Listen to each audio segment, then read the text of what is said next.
Hello friends, എല്ലാവർക്കും നമസ്കാരം. നിങ്ങളേവരും കാത്തിരിക്കുന്ന നയനുടെയും ആദർശിൻ്റെയും ഇന്നത്തെ വിശേഷത്തിലേക്ക് എല്ലാ കൂട്ടുകാർക്കും സ്വാഗതം. എല്ലാവർക്കും നല്ലൊരു ദിവസം ആശംസിച്ചുകൊണ്ട് തന്നെ നമുക്ക് ഇന്നത്തെ സൂപ്പർ ഹിറ്റ് വിശേഷത്തിലേക്ക് കിടക്കാം. അതിനു മുമ്പായിട്ട് ആരെങ്കിലും നമ്മുടെ ചാനൽ ആദ്യമായിട്ട് കാണുന്നുണ്ടെങ്കിൽ ഇതുവരെ സബ്സ്ക്രൈബ് ചെയ്ത് വെച്ചിട്ടില്ല എങ്കിൽ തീർച്ചയായിട്ടും ഒന്ന് സബ്സ്ക്രൈബ് ചെയ്ത് വെച്ചോളൂ. അതിനോടൊപ്പം മാക്സിമം എല്ലാവരും നമ്മുടെ വീഡിയോ ഇഷ്ടപ്പെടുകയാണെങ്കിൽ ഒരു ലൈക്ക് അടിച്ചിട്ട് പോകാവുള്ളൂ. അപ്പോൾ തുടങ്ങുമ്പോൾ തന്നെ കാണിക്കുന്ന നമ്മുടെ നയനയാണ് കേട്ടോ. അപ്പം നയനയുണ്ട്, അതുപോലെ തന്നെ ദേവയാനിയും ഉണ്ട്. രണ്ടുപേരും കിച്ചണിൽ ഓരോ പണിയൊക്കെ ആയിട്ട് ഇങ്ങനെ ഇരിക്കുകയാണ്. ഏതായാലും നയനയ്ക്ക് ഭയങ്കര സന്തോഷമുണ്ട്, ദേവയാനിക്ക് ഭയങ്കര സന്തോഷമുണ്ട്. നല്ല ചിരിച്ച മുഖത്തോടു കൂടി തന്നെയാണ് രണ്ടുപേരും നിൽക്കുന്നത്. അങ്ങനെ നമ്മുടെ ദേവയാനി നയനോട് ചെന്ന് പറയാ, നാളെ നവ്യെ പ്രസവത്തിന് വിളിച്ചോണ്ട് പോവുമല്ലേ, എന്നിട്ട് ഇത്രയും നാളായിട്ടും എൻ്റെ മരുമകൾ വിശേഷമൊന്നും അറിയിച്ചില്ലല്ലോ, ഇനി എന്നായിരിക്കും ആ വിശേഷം? എന്തു പറ്റി? അത് പറയുമ്പോൾ മറുപടി ഇല്ലാത്തത് എന്തു പറ്റി? നീ മിണ്ടാതെ നിൽക്കുന്നത്? അത് പിന്നെ ഞാൻ എന്തു പറയാനാ, അതിനൊക്കെ ഓരോരോ സമയമില്ലേമേ, അപ്പം എല്ലാം നടന്നോളും. ഓ, അത് തന്നെ ഞാനും പറയുന്നത്, എല്ലാത്തിനും ഓരോരോ സമയമുണ്ട്, ആ സമയത്ത് തന്നെ എല്ലാം നടക്കണം. അല്ല, ഞങ്ങളുടെ കല്യാണം കഴിഞ്ഞിട്ട് 1 വർഷം ആകുന്നുള്ളതല്ലേ ഉള്ളൂ. ഇതിനിടയിൽ എന്നു മുതലാ എൻ്റെ അമ്മായിയമ്മ എന്നെ സ്നേഹിച്ചു തുടങ്ങിയത്? അതും ഞാനീ പറഞ്ഞത് തമ്മിൽ എന്താ ബന്ധമുള്ളത്? ബന്ധമുണ്ട്. അമ്മ എന്നെ സ്നേഹിച്ചു തുടങ്ങിയിട്ടല്ലേ ഉള്ളൂ. ഞാൻ നിന്നെ സ്നേഹിച്ചു തുടങ്ങിയിട്ടേ ഉള്ളൂ. എനിക്ക് തുടക്കം മുതലേ അമ്മയോട് നല്ല സ്നേഹമായിരുന്നു. പക്ഷെ എന്നെ മനസ്സൊന്ന് തുറന്ന് സംസാരിക്കാൻ പോലും അമ്മയെ അനുവദിച്ചില്ല. ഇപ്പോഴാ എല്ലാ അർത്ഥത്തിലും നമ്മൾ പരസ്പരം സ്നേഹിക്കുന്നത്. ആണോ? ശരിയാണോ? അതൊക്കെ ശരിയാ. അത് കുറച്ചുനാൾ ഇങ്ങനെ അങ്ങ് തുടങ്ങട്ടെന്നേ, അത് കഴിഞ്ഞ് മതി എനിക്ക് സ്നേഹിക്കാൻ ഒരു കുഞ്ഞൊക്കെ. ഓഹോ, കൊള്ളാലോ. കല്യാണം കഴിഞ്ഞ പെൺകുട്ടികൾ ആരുവേ ഇങ്ങനെയൊന്നും പറയാറൊന്നുമില്ല.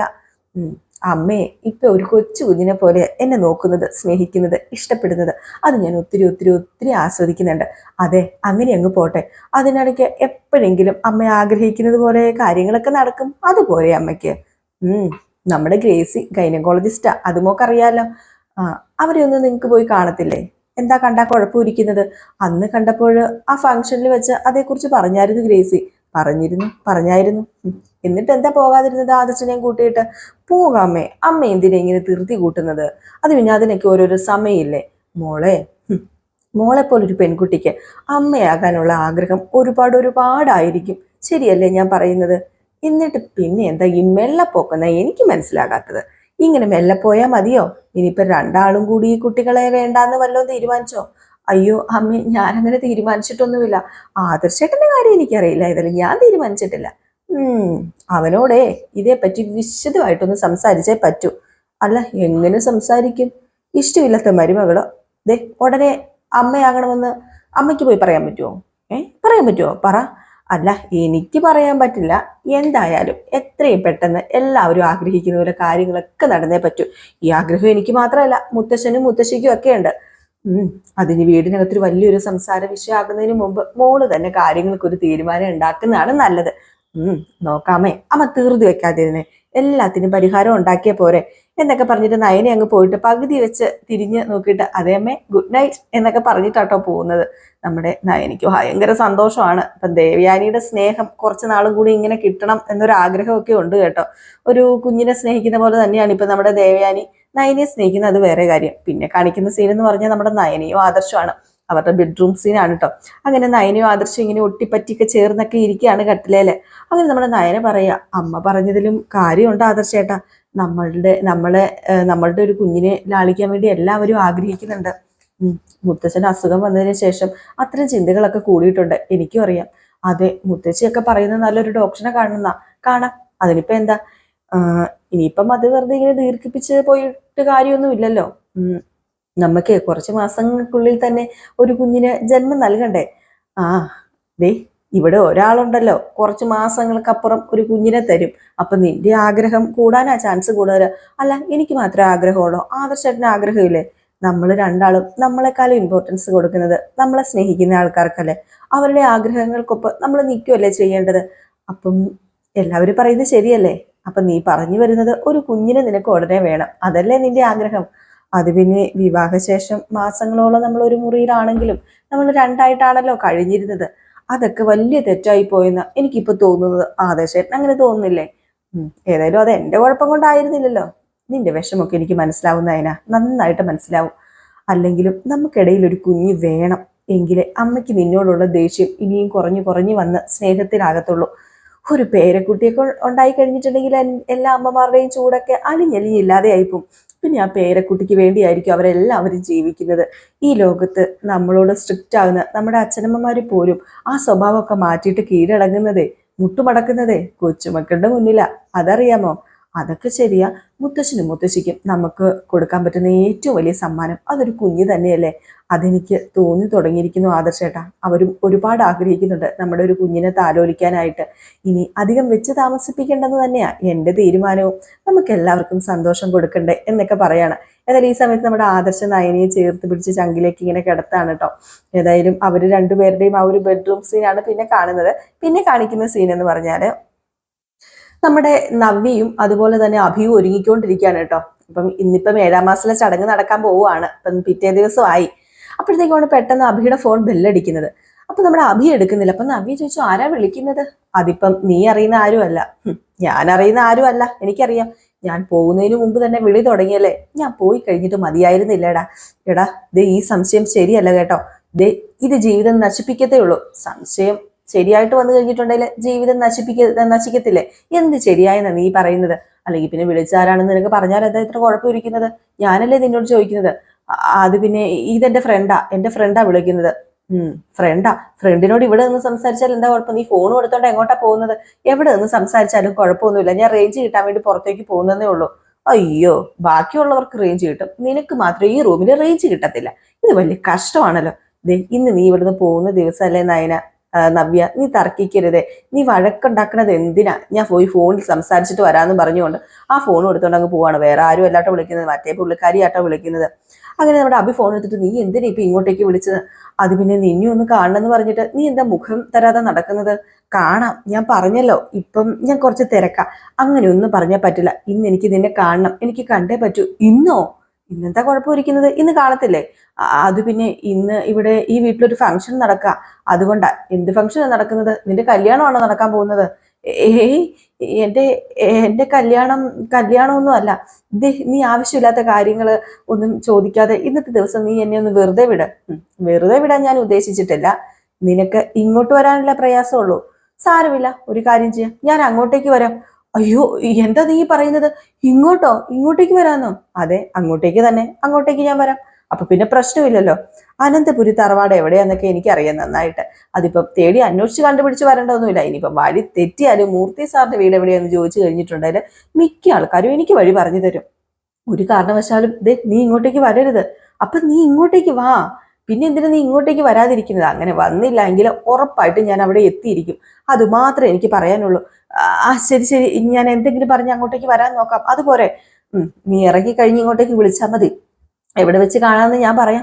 ഏതായാലും ഒത്തിരി ആയല്ലോ നിന്നെ കണ്ടിട്ടെ, എനിക്ക് കുറെ പറയാനുണ്ട് എന്നൊക്കെ പറഞ്ഞിട്ട് ആ സ്ത്രീ ഫോൺ കട്ട് ചെയ്തു കേട്ടോ. എന്നിട്ട് നമ്മുടെ അബി ഇങ്ങനെ മനസ്സിൽ ചിന്തിക്കുക, ഇവിടെ എങ്ങനെയും ഒഴിവാക്കിയേ പറ്റൂ, ഇല്ലെങ്കിൽ തലവേദനയാവുന്നാ തോന്നുന്നത്. ഈശ്വര, ഇന്നത്തെ ദിവസം തന്നെ അവൾ ഇങ്ങനെ ഒരു പണി തന്നല്ലോ. ഇന്നിനി ഞാൻ എന്താ ചെയ്യുക? എനിക്കൊരു എത്തും പിടിയും കിട്ടുന്നില്ല. ഇവിടെയും നിൽക്കണം, അവിടെയും പോകണം. ഇതിപ്പം കുമ്പിടിയാകാൻ എനിക്ക് പറ്റത്തുമില്ലല്ലോ എന്നൊക്കെ പറഞ്ഞുകൊണ്ട് നമ്മുടെ അഭി നിൽക്കുകയാണ്. ഏതായാലും ഈ സമയത്ത് നമ്മുടെ നവ്യ നല്ല രീതിയിലൊക്കെ ഒരുങ്ങുകയാണ് കേട്ടോ. ചടങ്ങ് ഉള്ളത് കൊണ്ട് തന്നെ നമ്മുടെ നവ്യ നന്നായിട്ട് തന്നെയാണ് ഒരുങ്ങുന്നത്. ഏതായാലും ഇതൊക്കെ കഴിഞ്ഞപ്പോഴത്തേക്ക് നമ്മുടെ അഭി കയറി വന്നപ്പം സംസാരിക്കേണ്ടതൊക്കെ സംസാരിച്ചോ? അതെ, സംസാരിച്ചു. 7-ാം മാസമൊക്കെ ആയതുകൊണ്ട് ഇവിടെ ഒരു പാർട്ടി നടക്കണമെന്ന് അവന്മാരൊക്കെ പറയുന്നുണ്ട്.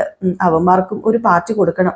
മുത്തശ്ശനും മുത്തശ്ശിയും ഉള്ളപ്പോൾ ഇങ്ങോട്ടേക്ക് പാർട്ടി കൊടുക്കാൻ പറ്റില്ലല്ലോ. അതുകൊണ്ട് എന്താ പുറത്ത് വെച്ച് പാർട്ടി കൊടുക്കണോ? അത് ചിലപ്പം വേണ്ടി വരും. കുടിക്കാൻ കിട്ടുന്ന ഒരവസരവും നീ പാഴാക്കരുത് കേട്ടോ. നിന്റെ മുത്തശ്ശനും അമ്മാവന്മാരും അതുപോലെ തന്നെ ആദർശേട്ടനും അനിയും ഒക്കെ മദ്യത്തിന്റെ മണം അറിയാത്തവരാ. ആര് പറഞ്ഞു അറിയാത്തവരാന്ന്? അത്യാവശ്യം കമ്പനി കൂടുമ്പോഴൊക്കെ ആദർശേട്ടന് 2 പേക്കൊക്കെ കഴിക്കാറുണ്ട്. എന്ത് വലിയ പാർട്ടി ആണെങ്കിലും മൂപ്പര് കുടിക്കത്തൊന്നുമില്ല, അതെനിക്ക് നന്നായിട്ട് അറിയാം. പിന്നെ വലിയ വലിയ പാർട്ടി നടക്കുന്ന സമയത്ത് കമ്പനി കൊടുക്കേണ്ടി വരും. അത് എതിർക്കുന്നവളല്ല ഞാൻ, അങ്ങനെ എതിർക്കേണ്ട കാര്യമില്ല. പക്ഷെ നീ ഉണ്ടല്ലോ ഒരു മുഴു കുടിയനാ. ഞാൻ അടുത്തെവിടെയെങ്കിലും മദ്യപിച്ചത് നീ കണ്ടിട്ടുണ്ടോ? 2 ദിവസം മുമ്പ് നീ കുടിച്ച് ലെക്ക് കെട്ടലടാ ഇങ്ങോട്ട് കയറി വന്നത്. മണമില്ലാത്ത മദ്യമാണെങ്കിലും കുടിച്ചു കഴിഞ്ഞിട്ടുണ്ടെങ്കിൽ നിനക്ക് കുടിച്ചു കഴിയുമ്പോൾ മുഴു കുടിയന്റെ എല്ലാ ചേഷ്ടകളും വരാറുണ്ട്. ഇതിനൊക്കെ ഞാൻ എന്ത് മറുപടി പറയാനാ? ഒരു മറുപടിയും പറയണ്ട, പറയാതിരിക്കുന്നത് നല്ലത്. മദ്യം കഴിച്ചു കഴിഞ്ഞാലും മുത്തശ്ശനും മുത്തശ്ശിയും ബാക്കിയുള്ളവരെല്ലാവരും ഉറങ്ങിക്കഴിഞ്ഞേ നീ വരത്തുള്ളൂ. മുമ്പൊക്കെ 10 മണിക്കുള്ളിൽ വീട്ടിൽ കയറണമെന്നായിരുന്നു നിന്റെ മുത്തശ്ശന്റെ നിയമം. അത് നീ പാലിക്കാറ് പോലുമില്ല. അതൊക്കെ ഇപ്പൊ കാറ്റത്ത് പറന്നുപോയി. മുത്തശ്ശന് അസുഖം വന്നതോടെ എല്ലാവരും സ്വതന്ത്രരായി. അല്ല എങ്കിലും ഞങ്ങളെല്ലാവരും മുത്തശ്ശനെ ഭയക്കുന്നുണ്ടല്ലോ. നീ ഒഴിച്ച് ബാക്കി എല്ലാവരും മുത്തശ്ശനെ റെസ്പെക്ട് ചെയ്യുന്നവർ തന്നെയാണ്. നിന്റെ തല മാത്രം തിരിഞ്ഞു പോയി. തല തിരിഞ്ഞ അഭി. ദേ നല്ലൊരു ദിവസമായിട്ട് വഴക്കിനൊന്നും ഞാൻ നിൽക്കുന്നില്ല. ചടങ്ങ് നടക്കുന്നതിന് മുമ്പ് ഞാനൊന്ന് പുറത്തു പോയിട്ട് വരട്ടെ. ഇപ്പൊ എന്തിനു നീ പുറത്തു പോകുന്നത്? ചടങ്ങ് നടക്കാറായില്ലേ? വേണ്ട, ഇപ്പൊ പുറത്തു പോകണ്ട. അത് പിന്നെ എന്റെ ഭാര്യയ്ക്ക് കുറച്ച് മുല്ലപ്പൂ മേടിച്ചോണ്ട് വരാനാ. മുല്ലപ്പൂവോ? എനിക്കോ? അതെ, മുല്ലപ്പൂ ഒക്കെ ചൂടി നീ ഇന്ന് സുന്ദരിയായിട്ട് നിൽക്കണം. അത് വേണം. ദേ എന്തോ ഉണ്ടല്ലോ. അതൊക്കെ ശരിയാ. ഇത് നിന്റെ അനിയത്തി മേടിച്ച് തന്നാലും ഉള്ളത് പറയണല്ലോ. ഈ സാരി അടിപൊളിയാ. ഇത് നിനക്ക് നന്നായിട്ട് ചേരുന്നുണ്ട്. അതിനൊപ്പം ഞാൻ നിനക്ക് സമ്മാനങ്ങളൊക്കെ മേടിച്ച് തരുന്നില്ല എന്നുള്ള പരാതിയും തീരും. അതിനാണോ നീ മുല്ലപ്പൂ മേടിച്ച് തരാൻ പോകുന്നത്? ഇന്നത്തെ ദിവസം അതിനേക്കാൾ വലിയൊരു സമ്മാനം ഞാൻ നിനക്ക് തരാനില്ല. പിന്നെ ആര് പറഞ്ഞു? പിന്നെ എനിക്ക് കുടുംബക്ഷേത്രത്തിൽ കയറി ഒന്ന് പ്രാർത്ഥിക്കുകയും വേണം, എന്റെ ഭാര്യയ്ക്ക് സുഖപ്രസവം നടക്കാൻ വേണ്ടി. എന്താ അഭി, നീ ഇങ്ങനെ ഒരിക്കലും പ്രാർത്ഥിക്കില്ലെന്ന് എനിക്കറിയാം. നിന്റെ ഉദ്ദേശം എന്താണെന്നൊന്നും എനിക്ക് അറിയില്ല. എങ്കിലും പ്രസവത്തോട് അമ്മയും കുഞ്ഞും മരിക്കണമെന്ന് നീ പ്രാർത്ഥിക്കും. അപ്പോഴത്തേക്ക് നമ്മുടെ അഭി മനസ്സിൽ വിചാരിക്കുക ഇവൾ എത്ര കറക്റ്റ് ആയിട്ടാ പറഞ്ഞത് എന്നിങ്ങനെ. അപ്പം പെട്ടെന്ന് നമ്മുടെ നവ്യ പറഞ്ഞു, നീ ഞെട്ടുവൊന്നും വേണ്ട, ഞാൻ പറഞ്ഞത് സത്യം തന്നെയാ. നിന്നെ ഞാൻ തിരുത്തുന്നില്ല നവ്യ. നീ ഒരിക്കലും മാറാൻ പോകുന്നില്ല. നിന്റെ മനസ്സിൽ എന്നെ കുറിച്ച് തെറ്റായ ചിന്തകൾ മാത്രമേ ഉള്ളൂ. ആ കരട് എടുത്തു കളയാതെ നമ്മൾ തമ്മിലുള്ള ബന്ധം നന്നായിട്ട് പോവില്ല. അതെനിക്ക് നന്നായിട്ട് അറിയാം. ഞാൻ എൻ്റെ വീട്ടിലേക്ക് പോട്ടെ, എന്നിട്ട് ഞാനൊന്ന് നോക്കട്ടെ എത്ര തവണ നീ എന്നെ വിളിക്കുന്നു, എത്ര പ്രാവശ്യം നീ എന്നെ കാണാൻ വരും എന്നൊക്കെ. അതിന് എണ്ണമൊന്നും വെക്കണ്ട. ഞാൻ തോന്നുമ്പോഴൊക്കെ വിളിക്കും, കാണാനും വരും. ഞാൻ പക്ഷേ എണ്ണം വെക്കും. ഞാൻ എൻ്റെ വീട്ടിൽ നിൽക്കുന്ന 4-5 ദിവസത്തില് 1-2 തവണ പോലും നീ എൻ്റെ അരികിലേക്ക് വരാൻ പോകുന്നില്ല, ഫോൺ വിളിക്കാനും പോകുന്നില്ല. അതുകൊണ്ട് ഞാൻ എണ്ണി തിട്ടപ്പെടുത്താൻ നോക്കും. എടാ, നാളെ നടക്കാൻ പോകുന്ന കാര്യങ്ങൾ ഇന്നേ പറയേണ്ട കാര്യമുണ്ടോ നവ്യ? ഞാനൊരു 4-5 മുഴ മുല്ലപ്പൂ മേടിച്ചിട്ട് വരാം. 4-5 മുഴമൊന്നും വേണ്ട, 1 മുഴമാണെങ്കിലും ധാരാളമാ. അത് നീ മേടിച്ചു തരുമ്പോ ഇന്നത്തെ ദിവസം അതിനെങ്കിലും നിനക്ക് തോന്നിയില്ലോ, മറ്റുള്ളവരെ ബോധിപ്പിക്കാനാണെങ്കിലും. ശരി, എങ്കിൽ പിന്നെ ഞാനിപ്പോ വരാം എന്നും പറഞ്ഞുകൊണ്ട് അഭി അവിടെ നിന്ന് എങ്ങനെയെങ്കിലും രക്ഷപ്പെടുക കേട്ടോ. ഇല്ലെങ്കിൽ മറ്റേ പെണ്ണ് കയറി വരും, നമ്മുടെ ഈ ചടങ്ങ് കുളവാകും എന്നൊക്കെ അഭിക്ക് നന്നായിട്ട് അറിയാം. ഏതായാലും നവ്യക്ക് ചെറിയ സംശയമൊക്കെ ഉണ്ട്. ഈ സമയത്താണെങ്കിൽ പിന്നെ കാണിക്കുന്നത് നമ്മുടെ നയനയും ദേവയാനിയാണ്. കൂടെ ജലജയുണ്ട് കേട്ടോ. അങ്ങനെ ജലജ പറഞ്ഞു, ദേ എല്ലാ പലഹാരങ്ങളും നിരത്തി വെച്ചിട്ടുണ്ട്. ഇനി നിന്റെ വീട്ടിൽ ചെന്ന് കഴിഞ്ഞാൽ അവൾക്ക് എന്തെങ്കിലും കിട്ടിയാലായി. എന്തിനാ വെറുതെ ഇങ്ങനെയൊക്കെ പറയുന്നത്? എന്റെ അമ്മ ഇതൊക്കെ ഉണ്ടാക്കുന്ന കാര്യത്തിൽ ആർക്കും പിന്നിലല്ല. എന്റെ അമ്മ നന്നായിട്ട് ഉണ്ടാക്കും. അമ്മയ്ക്ക് ഞങ്ങൾ ആരും അങ്ങോട്ട് ചെല്ലാത്തതിന്റെ കുഴപ്പമുള്ളൂ. അപ്പൊ ജാനകി പറഞ്ഞു, എന്നാ പിന്നെ നീയും ചെല്ല്. എനിക്കും 1-2 ദിവസം പോയി നിൽക്കണം എന്നൊക്കെ ഉണ്ട്. പിന്നെ ഇവിടെ പലർക്കും ഇഷ്ടമല്ലല്ലോ, അതുകൊണ്ടാ പോകാത്തത്. അപ്പൊ നമ്മുടെ ദേവയാനി പറഞ്ഞു, എനിക്കൊരു ഇഷ്ടക്കുറവുമില്ല.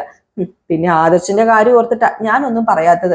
നീ പോയി നിൽക്കുന്നതിൽ എനിക്ക് സന്തോഷം മാത്രമേ ഉള്ളൂ. അപ്പം ജലജ പറഞ്ഞു, ആദർശിനെ ദുർബന്ധബാധം നടത്തിയിട്ട് മയക്കി വെച്ചേക്കല്ലേ ഇവള്. ഞാൻ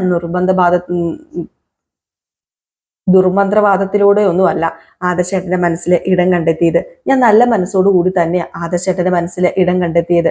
ദുർഭദ്രവാദം നടത്തിയെന്ന് കരുതി ആരെയും സ്നേഹിക്കാനൊന്നും പോകുന്നില്ല. ഇനിയിപ്പൊ അങ്ങനെ സ്നേഹിക്കുന്നുണ്ടെങ്കിൽ തന്നെ അത് അധിക നാള് നിലനിൽക്കാനും പോകുന്നില്ല എന്നിങ്ങനെ പറയാ. അപ്പൊ ഇതൊക്കെ നമ്മുടെ അഭി കേൾക്കുന്നുണ്ട് കേട്ടോ. അപ്പൊ അഭി എങ്ങോട്ടോ പോകുന്നത് കണ്ടിട്ട് പെട്ടെന്ന് നമ്മുടെ ദേവേനെ ചോദിച്ചു, നീ ഈ സമയത്ത് എവിടെ പോവാടാ എന്നിങ്ങനെ ചോദിക്കുകയാണ്. അപ്പോഴത്തേക്ക് നമ്മുടെ അഭി പറഞ്ഞു, അത് പിന്നെ നവ്യക്ക് കുറച്ച് മുല്ലപ്പൂ മേടിക്കാൻ വേണ്ടി പോവാ. ഈ സമയത്താണ് മുല്ലപ്പൂ മേടിക്കാൻ പോകേണ്ടത്? അതൊക്കെ ഇന്നലെ തന്നെ മേടിച്ചു വെക്കണ്ടായിരുന്നോ? പോകുന്നതൊക്കെ കൊള്ളാം, പെട്ടെന്ന് ഇങ്ങോട്ടേക്ക് വരണം. ഇവളുടെ അച്ഛനും അമ്മയും വരുന്ന സമയത്ത് നീ ഇവിടെ ഉണ്ടാകണം. അത് പിന്നെ ഇപ്പോഴാണെങ്കിൽ നല്ല ഫ്രഷ് ആയിട്ടുള്ള മുല്ലപ്പൂ മേടിച്ച് കൊടുക്കാമല്ലോ. ഇച്ചിരി വാടിയാലും കുഴപ്പമൊന്നുമില്ല. വാടിയ ഭാര്യയ്ക്ക് വാടിയ പൂവാ ചേരുന്നതെന്ന് നമ്മുടെ ജലജ പറഞ്ഞു. അപ്പോഴത്തേക്കും നമ്മുടെ നയന പറഞ്ഞു, മുല്ലപ്പൂ ഇല്ലെങ്കിലും ഒരു കുഴപ്പവുമില്ല. ഈ സമയത്ത് ഒരു പെണ്ണിന് അവളുടെ ഭർത്താവിന്റെ സ്നേഹമാണ് വേണ്ടത്. ഓ, ഏതു നേരവും അവൾ സ്നേഹത്തെക്കുറിച്ചാണല്ലോ പറഞ്ഞുകൊണ്ടിരിക്കുന്നത്. എടാ, നീ മുല്ലപ്പൂ മേടിക്കാൻ പോകുമ്പോഴേ ഏതെങ്കിലും കടയിൽ കുറച്ച് സ്നേഹം കിട്ടുമെങ്കിൽ 2 കിലോ സ്നേഹം മേടിച്ചോണ്ട് പാടാ, എന്നിട്ട് നിന്റെ ഭാര്യയ്ക്ക് കൊണ്ട് കൊടുക്കടാ. അതൊക്കെ പറ്റും, അല്ലാതെ മനസ്സിനകത്ത് ഒരിക്കലും വരില്ല എന്നിങ്ങനെ പറഞ്ഞു നമ്മുടെ നയന. അപ്പോഴത്തേക്ക് ജലജ പറഞ്ഞു, അയ്യോ നിന്നെയൊക്കെ സ്നേഹിച്ചാൽ കൂടെ മതി. അപ്പൊ നമ്മുടെ അഭി പറയും, ഒന്ന് നിർത്തുന്നുണ്ടോ, ഞാനൊന്ന് പോയിട്ട് വരട്ടെ എന്നും പറഞ്ഞുകൊണ്ട് പുറത്തേക്ക് പോവാണ്. അപ്പോഴത്തേക്ക് നമ്മുടെ ജലജ മനസ്സിൽ വിചാരിക്കുക, ഇവനെന്താ പറ്റിയത്? ഇവന് ഒരിക്കലും മുല്ലപ്പൂ മേടിക്കാൻ പോകേണ്ടതല്ലോ, പിന്നെ എന്ത് പറ്റി? എനിക്കിങ്ങനെ മനസ്സിലൊക്കെ ചിന്തിച്ചുകൊണ്ടിരിക്കുകയാണ് കേട്ടോ. ഇതേ സമയം പിന്നെ കാണിക്കുന്ന മറ്റേ പെണ്ണിനെയാണ്, നമ്മുടെ അഭിയുടെ അവിഹിതത്തിലുള്ള ആ ഒരു പെണ്ണ്. ആ പെണ്ണ് കാത്തു നിൽക്കുകയാണ് നമ്മുടെ അഭിനെ. അപ്പോഴത്തേക്കും അഭി പതുക്കെ വന്നു. അഭി വന്നിട്ട് ചോദിക്കുക, നീ എന്തിനാ എന്നെ കാണണമെന്ന് പറഞ്ഞത്? നിനക്കൊരു മാറ്റം ഇല്ലല്ലോടാ, നീ പഴയതിനേക്കാളും ചെറുപ്പമായിട്ടുണ്ടല്ലോ എടാ. അത് പിന്നെ നിനക്ക് വലിയ മാറ്റമൊന്നുമില്ല. ഞാൻ ചോദിച്ചല്ലോ എന്തിനാ എന്നെ കാണണമെന്ന് പറഞ്ഞത്? ഒരമ്മയായതിന്റെ എല്ലാ മാറ്റം എനിക്കുണ്ട്. അല്ല നിനക്കെന്താ അവിടെ ജോലിയൊന്നും ശരിയായില്ലേ? ഞാനവിടെ ജോലി ചെയ്തുകൊണ്ടിരുന്നതാ, പക്ഷേ ഇപ്പം ജോലി ചെയ്യാൻ പറ്റാത്തൊരവസ്ഥയിലാണ്. അതുകൊണ്ടാണ് ഞാൻ നാട്ടിലേക്ക് വന്നത്. അവിടെ ഇപ്പം ജോലി കിട്ടാനൊക്കെ ഭയങ്കര പ്രയാസമാണ്. അതുമാത്രമല്ല പല പല കാരണങ്ങളുണ്ട്. പിന്നെ ഞാൻ പോയത് നിനക്ക് വലിയ ആശ്വാസമായിട്ടുണ്ട് എന്ന് എനിക്കറിയാം. പക്ഷെ അന്ന് ഞാൻ പോകുമ്പോൾ നിന്നോട് ഞാനൊരു കാര്യം പറഞ്ഞിരുന്നു, അത് നിനക്ക് ഓർമ്മയുണ്ടല്ലോ. എനിക്ക് അവിടെ ജീവിക്കാൻ പറ്റാത്ത സാഹചര്യം ഉണ്ടായിട്ടുണ്ടെങ്കിൽ ഞാൻ തിരിച്ചു വരുന്നു, അതും നിന്റെ അടുത്തേക്ക് തന്നെ വരുന്നു. അങ്ങനെയെങ്കിൽ എൻ്റെ കുഞ്ഞിനെ നീ ഏറ്റെടുക്കണമെന്നും അത് നീ ഇപ്പോഴും ഓർക്കുന്നുണ്ടോ? നിനക്ക് ഓർമ്മയുണ്ടോ ഞാൻ പറഞ്ഞ കാര്യങ്ങളൊക്കെ? അത് പിന്നെ ഞാൻ നിനക്ക് എന്തെങ്കിലും ജോലി ശരിയാക്കി തരാനൊക്കെ നീ എന്നെ വെറുതെ ഒന്ന് വിട്, അല്ലെങ്കിൽ പിന്നെ ഞാൻ നിനക്ക് മാസം മാസം ചെലവിന് തരാം. പക്ഷെ കുഞ്ഞിനെ ഏറ്റെടുക്കാനൊന്നും എനിക്ക് പറ്റില്ല. ഏറ്റെടുത്തേ പറ്റൂ, നീ ഏറ്റെടുക്കണം. പിന്നെ ഞാൻ ആ കുഞ്ഞിനെ എവിടെ കൊണ്ട് കളയും? ഒരു ജോലി ചെയ്ത് ഒരു കുഞ്ഞിനെ വളർത്താൻ പറ്റിയ സാഹചര്യത്തിലല്ല ഞാനിപ്പം. ആ ഒരു സാഹചര്യത്തിലൂടെ ഞാൻ കടന്നു പോകുന്നത്. അതെന്താ അതെന്താ കാരണം അത് പറ. അതൊന്നും ഇപ്പൊ ഞാൻ നിന്നോട് പറയുന്നില്ല, കാരണം എന്താണെന്നൊന്നും. എന്നെ നീ നിന്റെ ജീവിതത്തിലേക്ക് ക്ഷണിക്കണമെന്നൊന്നും ഞാൻ പറയുന്നില്ല. പക്ഷെ എൻ്റെ മോക്ക് നീ അഭയം കൊടുത്തേ പറ്റൂ. നീ അവളുടെ അച്ഛനല്ലേ. അതൊന്നും നടക്കാത്ത കാര്യമാണ് അനഘേ. അതൊന്നും നീ പറയല്ല.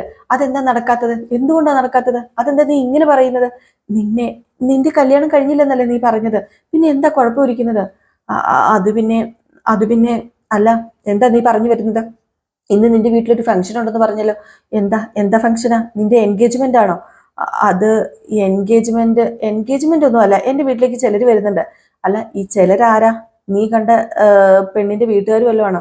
ആ അതെ, വീട്ടുകാരാ. എനിക്ക് കല്യാണമൊക്കെ ആകാറായിട്ടുണ്ട്. അതുകൊണ്ട് ഞാൻ കണ്ട വീ ഞാൻ കണ്ട പെണ്ണിന്റെ വീട്ടുകാരാ വരുന്നത്. അപ്പം നിന്റെ കല്യാണാലോചന നടക്കുകയാണല്ലേ? അതല്ലേ നിനക്ക് ഇത്ര പരിങ്ങല്? എടാ, ഞാൻ കാരണം എത്ര എത്ര ഞാൻ കാരണം എന്നല്ല, സോറി, ഞാനടക്കം എത്ര എത്ര പെൺകുട്ടികളുടെ ജീവിതം ഇല്ലാതാക്കിയിട്ടാടാ നീ ഇങ്ങനെ കല്യാണമൊക്കെ കഴിക്കാൻ പോകുന്നത്. അത് പിന്നെ നീ പോയതിൽ പിന്നെ വേറൊരു പെൺകുട്ടിയുടെ മുഖത്ത് പോലും നോക്കിയിട്ടില്ല. വേറൊരു പെൺകുട്ടിനെ കല്യാണം കഴിക്കാൻ പോലും ആഗ്രഹിക്കുന്നില്ല. നീ വഴി തെറ്റി പോയില്ല എന്ന് നീ പറയല്ലേ? മൂർത്തി സാറിലെ കൊച്ചുമക്കളില് നീ മാത്രമാ തെറ്റ് ചെയ്യുന്ന ആള്, അല്ലാതെ വേറെ ആരും തെറ്റ് ചെയ്തിട്ടില്ല. മൂർത്തി സാറിന്റെ കുടുംബത്തിലെ ആണുങ്ങള് നീ മാത്രമാണ് തെറ്റ് ചെയ്തിരിക്കുന്നത്. അല്ല, ഇന്ന് നിന്റെ കല്യാണം ഉറപ്പിലാണോ? ഇനിയിപ്പൊ പറയാൻ ബുദ്ധിമുട്ടാണെങ്കിൽ നീ പറയുകയൊന്നും വേണ്ട. അതൊന്നും എൻ്റെ വിഷയമല്ല. പക്ഷേ ഇത് വിഷയമാണ്. എൻ്റെ മകളെ നീ ഏറ്റെടുത്തേ പറ്റൂ. നീ അവൾക്ക് സംരക്ഷണം കൊടുത്തില്ലെങ്കിൽ ഞാൻ പോലീസ് കേസുമായിട്ട് മുന്നോട്ടേക്ക് പോകും. നിനക്കെന്താ ഇപ്പം നിന്റെ മോളെ നോക്കാൻ പറ്റാത്തത്? അതിന്റെ കാരണം പറ. നിന്റെ മോളെന്ന് പറയല്ലേ, നമ്മുടെ മോള്. നീ ഒരിക്കൽ പറഞ്ഞു നീ നിന്റെ കുഞ്ഞല്ലെന്ന്. അതിനി ഒരിക്കൽ കൂടി നീ ആവർത്തിക്കുകയാണെങ്കിൽ ഞാൻ അത് പ്രൂവ് ചെയ്യാം നിന്റെ കുഞ്ഞാണെന്ന്. പ്രൂവ് ചെയ്യണോ എൻ്റെ മോള് നിന്റെ ചോരയാണെന്ന്? അത് പിന്നെ അതിന്റെ ആവശ്യമൊന്നുമില്ല. വേണ്ട, അതൊന്നും വേണ്ട. അല്ല, നീ നമ്മുടെ മോളുടെ പേരൊന്നും ചോദിച്ചില്ലല്ലോ, അതെന്താ ചോദിക്കാത്തത്? അല്ല, എന്താ പേരറിഞ്ഞിട്ട് പ്രത്യേകിച്ച് വിശേഷമൊന്നുമില്ലെന്ന് എനിക്കറിയാം. എങ്കിലും ഞാൻ പറയാം. ചാന്ദിനി എന്ന കുട്ടിയുടെ പേര്. ചന്തു എന്ന ഞങ്ങളെല്ലാവരും സ്നേഹത്തോടെ വിളിക്കുന്നത്. അവളെ കണ്ടു കഴിഞ്ഞാൽ ആരും ഒന്ന് നോക്കിപ്പോകും. എന്നാൽ കൊള്ളാവുന്ന പേരുള്ള മകളുമായിട്ട് ഞാൻ നിന്റെ തറവാട്ടിലേക്ക് വരാൻ പോവുക. എല്ലാവരെയും എനിക്ക് കാണണം. അതുപോലെ തന്നെ ആ കുട്ടിയുടെ തറവാട്ടിൽ തന്നെ കൊണ്ട് ഏൽപ്പിക്കണം. അച്ഛന്റെ തറവാട്ടില്. എന്തു പറ്റി അത് പറഞ്ഞപ്പോ നീ ഞെട്ടിയത്? എന്താ, നിനക്ക് എന്തെങ്കിലും പ്രശ്നമുണ്ടോ? അങ്ങനെ ഒരു സംഭവം ഉണ്ടാകാതിരിക്കാന് എൻ്റെ മോളെ ഞാൻ നിനക്ക് വിട്ടു തരുന്നത്, നീ ഏറ്റെടുക്കണമെന്ന് പറയുന്നത്. അല്ല, ഞാൻ എന്ത് പറഞ്ഞാ നിന്റെ മോളെ ഞാൻ തറവാട്ടിലേക്ക് കൂട്ടിക്കൊണ്ട് പോകുന്നത്? അതൊന്നും എനിക്കറിയില്ല. അനന്തപുരി തറവാട്ടിൽ വളരേണ്ടവളാ എൻ്റെ മോള്. അതുകൊണ്ട് നീ കൂട്ടിക്കൊണ്ടുപോയേ പറ്റൂ. അല്ല, നിന്റെ മോളോട് നിന്റെ അച്ഛൻ ആരാണെന്ന് പറഞ്ഞു കൊടുത്തിട്ടുണ്ടോ? മകളുടെ അച്ഛനുണ്ടല്ലോ, അവളെ അംഗീകരിക്കാത്തത് കൊണ്ട് അവൾ ചോദിച്ചിട്ടും ഇതുവരെ ഞാൻ പറഞ്ഞു കൊടുത്തിട്ടില്ല. നീയാണെന്ന് ഇതുവരെ പറഞ്ഞു കൊടുത്തിട്ടില്ല. പക്ഷെ ഇനി പറയാതിരിക്കാനും പറ്റില്ല. അത് നിന്റെ മോളാണല്ലോ, അപ്പം മോൾ അറിയണം അവളുടെ അച്ഛൻ ആരാണെന്ന്. അത് പിന്നെ നീ എടുത്തു ചാടി ഒന്നും ചെയ്യരുത്. നിന്റെ ആവശ്യം ഞാൻ നടത്തി തരാം, പക്ഷെ എനിക്ക് കുറച്ച് ആലോചിക്കാനുള്ള സമയം നീ തരണം. നിന്റെ കല്യാണത്തിന് മുമ്പ് ഒരു തീരുമാനം ഉണ്ടാവുമോ? പരമാവധി ഞാൻ ശ്രമിക്കാം, പറഞ്ഞല്ലോ. ശ്രമിക്കണം. അങ്ങനെ ശ്രമിച്ചില്ലെങ്കിൽ കല്യാണ ദിവസം കല്യാണ മണ്ഡപത്തിൽ ഞാൻ നിന്റെ മകളുമായിട്ട് വരും. നിന്റെ താലി കെട്ടും മുടക്കാനായിട്ട്. അത് നിന്റെ മുത്തച്ഛന് ഉൾപ്പെടെ എല്ലാവർക്കും വലിയ ഷോക്കായിരിക്കും. മൂർത്തീസ് ജ്വല്ലറിക്കും അനന്തപുരി തറവാട്ടിലും അത് നാണക്കേടായിരിക്കും. പിന്നെ സോഷ്യൽ മീഡിയയുടെ കാര്യം പറയേണ്ട കാര്യമില്ലല്ലോ, കുറച്ച് നാളത്തേന് അതായിരിക്കും ചർച്ച. അതൊക്കെ ഒഴിവാക്കാൻ വേണ്ടി എത്രയും പെട്ടെന്ന് എൻ്റെ മകളുടെ കാര്യത്തിൽ ഒരു തീരുമാനം എടുത്തേ പറ്റൂ. എത്രയും പെട്ടെന്ന് തന്നെ വേണം തീരുമാനം എടുക്കാനെന്ന്. എന്നിട്ട് ആ പെൺകുട്ടി പറഞ്ഞു, അത് പിന്നെ ഒരിക്കൽ നിന്റെ ടെൻഷനൊക്കെ അവസാനിപ്പിച്ചിട്ടാണ് ഞാൻ പോയത്. പക്ഷെ ഇനി നിന്റെ ടെൻഷനൊന്നും അവസാനിപ്പിച്ചിട്ട് പോകാൻ എനിക്ക് പറ്റില്ല. പെൺകുട്ടികളെ സ്നേഹിച്ചാൽ മാത്രം പോരാ, അതിര് വിട്ട് സ്നേഹിച്ചതിനൊടുവിൽ ആ പെൺകുട്ടിക്ക് അപകടം ഉണ്ടായി കഴിഞ്ഞിട്ടുണ്ടെങ്കിൽ അതിന്റെ ഉത്തരവാദിത്തം ഏറ്റെടുക്കാനും പിന്നാലെ നടന്ന് ശല്യം ചെയ്തവൻ തയ്യാറാകണം. അങ്ങനെയാ കഴിവുള്ള ആണുങ്ങള് അത്തരക്കാരെ ആണെന്ന് വിളിക്കാൻ പറ്റത്തുള്ളൂ. അല്ലാതെ നിന്നെ ആണെന്നൊന്നും വിളിക്കാൻ പറ്റില്ല. ഇപ്പൊ നിനക്ക് എന്ത് അപകടം ഉണ്ടായത്? അത് നീ പറ. അറിയണോ എന്താണെന്ന്? അല്ലെങ്കിൽ തന്നെ ഇനിയിപ്പം അത് മറച്ചു വെച്ചിട്ട് എന്താ കാര്യം? നമുക്ക് മറ്റെവിടെയെങ്കിലും മാറി നിന്ന് സംസാരിക്കാം. അതിനുള്ള സമയമൊന്നും എനിക്കില്ല അനഘേ. എനിക്ക് ഒരുപാട് സമയമുണ്ട്. ഏതായാലും നീ കേട്ടേ പറ്റൂ. ഞാൻ പറയുന്നത് നീ കേട്ടിട്ട് പോയാൽ മതി. അതുവരെ നിന്നെ മറ്റുള്ളവർ കാത്തിരിക്കട്ടെ. അതിനിപ്പോ എന്താ പ്രശ്നം ഇരിക്കുന്നത്? കാത്തിരിക്കുന്നത് കൊണ്ട് ഒരു പ്രശ്നമില്ല. ഇത് ഞാൻ നിനക്ക് തരുന്ന ശിക്ഷയായിട്ട് നീ കരുതിക്കോളാൻ പറഞ്ഞു. നമ്മുടെ അഭിയാണെ അന്തം വിട്ട് കുന്തം പോലെ നിൽക്കുവാണ്. ഏതായാലും ആ പെൺകുട്ടിക്ക് പറയാനുള്ള കാര്യം എന്താണെന്ന് നമുക്ക് നാളെ അറിയാലേ. അപ്പൊ എല്ലാവരും കാത്തിരിക്കുക. ഏതായാലും അടിപൊളി വിശേഷങ്ങളാണ് വന്നുകൊണ്ടിരിക്കുന്നത്. അപ്പൊ നാളത്തെ എപ്പിസോഡിൽ കാണുന്നവരെ എല്ലാവർക്കും ബൈ ബൈ.